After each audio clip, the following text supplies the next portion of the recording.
My 19F friend, 19F, wants me to stop talking to a guy I've been seeing, 20M, because she's in love with him. My friend met this guy back in January, and they talked for about 3 months before they essentially friend-zoned each other and decided to just be friends. A couple months ago the guy started gaining interest in me, and was constantly asking my friend to introduce me to him. Looking back, I guess my friend dodged his request for a while because it took a while for her to eventually give him my phone number. Before he and I started talking, I asked her if it was okay I was talking to him, because of the brief past where they were interested in one another, and she constantly assured me that things were okay. She was super encouraging of us talking and seeing each other, and even pushed him to ask me out on our first face-to-face date. We've been talking for about 2 months and have met around 4 times. We have a lot of chemistry and I'm super into him. However, earlier today I found out from our mutual friends that my friend has been crying non-stop and was extremely angry at me for talking to this guy. Apparently she dropped hints that she didn't want me to see him and that she still had feelings for him. I guess looking back there were the tiniest things I could have paid attention to, like her not giving him my phone number right away,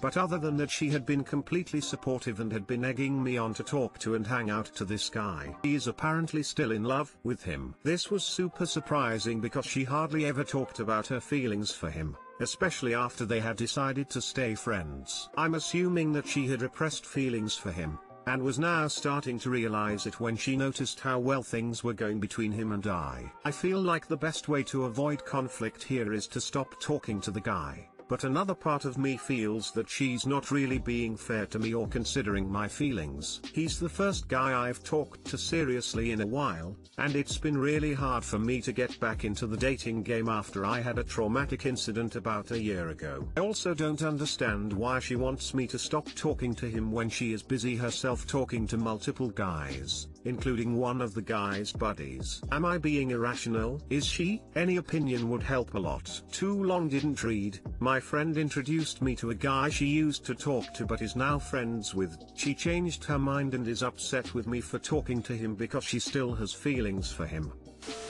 One of 2 things is happening here. 1. They didn't friend-zone each other. He rejected her, and now it stings that he is basically choosing you over her, because it makes her feel like she's not as good as you. Or 2. She wasn't that into him at first, but now that she sees that other women find him attractive, he is suddenly much more attractive in her eyes. He wasn't that appealing when she could have him any old time, but now that he's actually been validated as desirable by another woman, she sees value in him.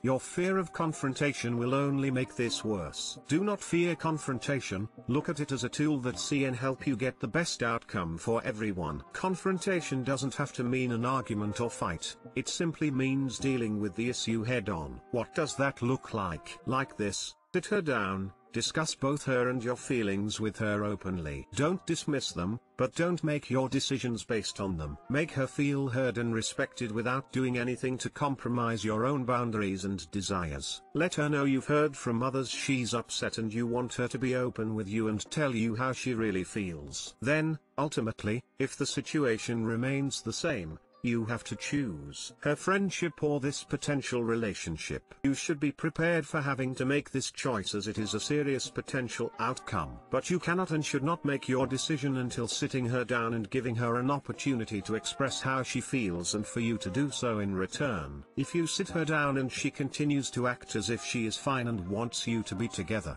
well, ultimately that's her problem and not yours.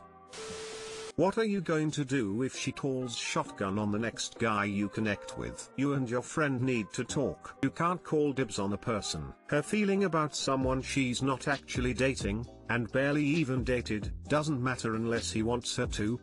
She actually told you she was cool, now has regrets because he's keen on you? That's not love. Jealousy, sure. Lust, maybe. If they'd been some long-term thing, I can see this being a valid dilemma. This looks more like a toddler who doesn't like you playing with her toys even after she's thrown them away.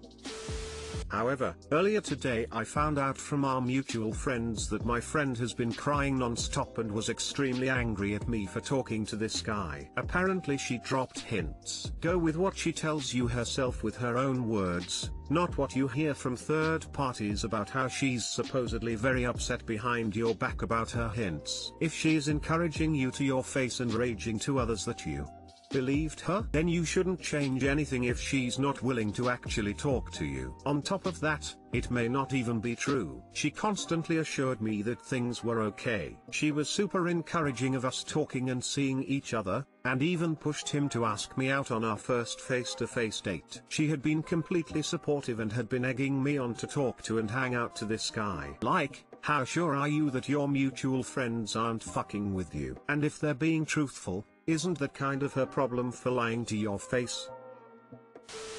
Can you imagine, two people love each other, but cannot be together, because the third person does not like it? Let's be honest, it does not seem like your friend will be ever with that guy together. At this point she also does not want you to be with that guy. I understand, she is hurt, but it is not your fault. You do not have to suffer that it did not work out for her.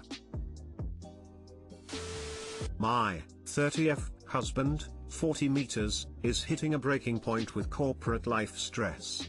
I'm not sure how I can help. My husband works for a large company as a corporate sales manager. I know he's been stressed, but today, I witnessed him nearly break. I didn't realize how extreme it was. He is behind on a deadline and one email from his boss checking in sent him almost to tears. And mind you, he's not typically one to cry. I am worried about him. I don't know how to help. I'm a great listener and I tried talking through it with him, but he pushed me away. At the end of the day, I'll never understand his stress. My work is more about self-management without major deadlines. It has its own stress, but it's different. He manages so many people, is always having to take phone calls / emails / texts. He has deadlines, presentations, etc. In his moment of breaking he even mentioned quitting, which I will fully support for the sake of his mental health, but I do think he will stay. For anyone who has been in his position, how do you think a significant other could have helped you? Any suggestions and advice appreciated. Too long didn't read.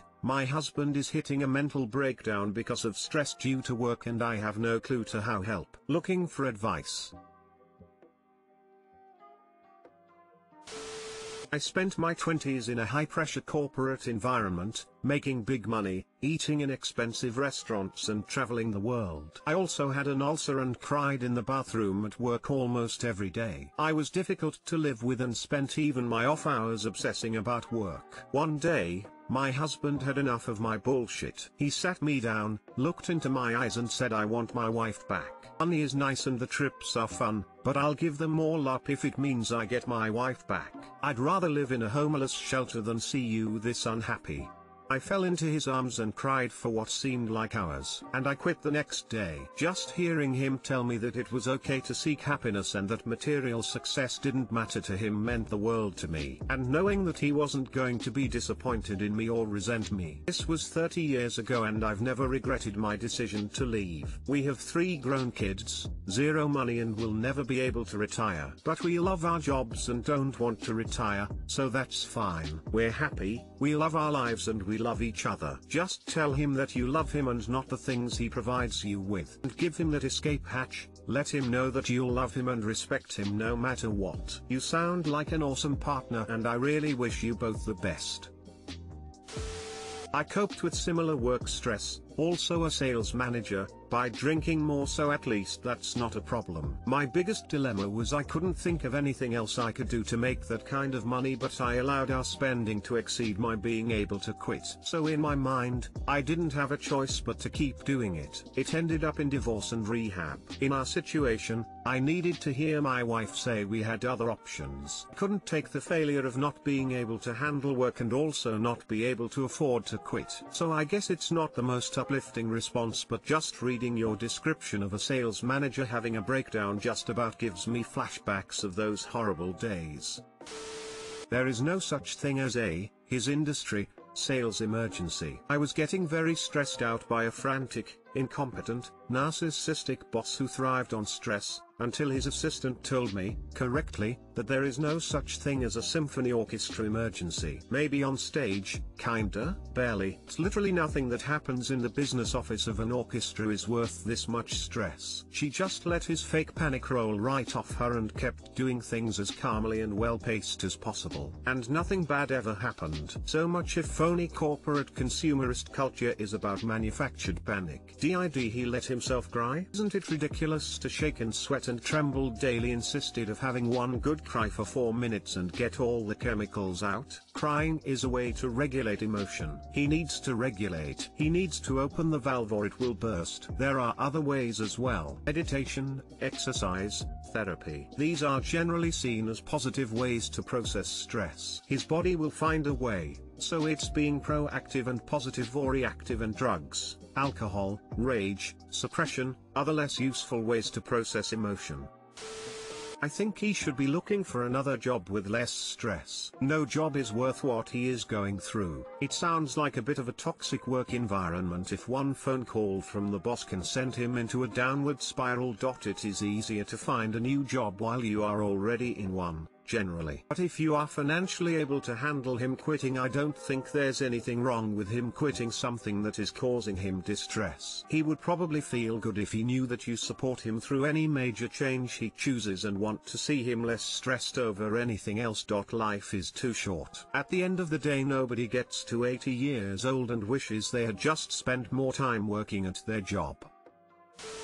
1. Same general career but different company with a better culture might help. 2. Similar role without management responsibilities might also help. 3. He could take an extended break to A. Recharge, and B. Soul search about what he actually wants to do. 4. Therapy to manage stress better. 5. Push back on workload at work. These all require him to admit he has a problem and want to change it. My 28 meters, wife's BFF-in-law, 26 meters, is upset we don't want to buy a house from him and it is making it difficult for us all to spend time together. A long story, I guess. My wife is Samantha, 26F. We got married a little over a year ago. Her best friend since literally forever is Erin. And Erin's husband is Andrew. Andrew is a real estate agent who works at his dad's office doing standard real estate stuff. As far as I can tell, their office seems to specialize in big, expensive suburban homes that are all the rage around where we grew up. Naturally, I've spent plenty of time around Erin and Andrew, as Erin and my wife were inseparable growing up and are still pretty close. Andrew and I kind of have conflicting personality types, so we'll probably never be close friends, but we get along well enough to hang out for an evening. A few months after we got married, Sam and I were at Erin and Andrew's home. Andrew started asking us where we wanted to buy a house. Sam and I have long agreed that owning a big house in the suburbs isn't really a priority in our lives, and we are kicking around the idea of moving closer to the city anyway. But when we told that to Andrew, he just kind of blew it off and told us that of course we want to buy a house because it is what you do after you get married, and we'll never find someone who can work out a deal like he can. He wanted me to look at some pictures of homes he has listed, but the whole mood was becoming uncomfortable, so we found an excuse to leave, and he wouldn't leave us alone until we promised we'd look at his website. Ever since then, it's like Andrew cannot be in the same room with Sam or myself without trying to talk us into looking at homes with him. I have started actively avoiding them just because it is so annoying that every time we meet he wants me to look at summer listings on his phone or agree to go to a showing. I'm sorry to do it because I know Sam wants to hang out with her friend as a couple, but now even Erin is in on the game. Sam went with Erin to do some shopping a week or two ago, and she said Erin had them drive totally out of their way to swing by some house Andrew has listed, and Erin asked Sam to talk to me about it. Sam has been mad ever since that now she can't hang with her friend without being bugged about Andrew's listings. Is there any saving this? Samantha really misses Erin, and I'd love to hang out together again, but every time it just turns into a sales pitch. Is there a way to salvage the friendship? Too long didn't read. Wife's best friend is married to a real estate agent who won't leave us alone about buying a house to the point we don't want to hang out anymore. Is there any chance of saving the friendship?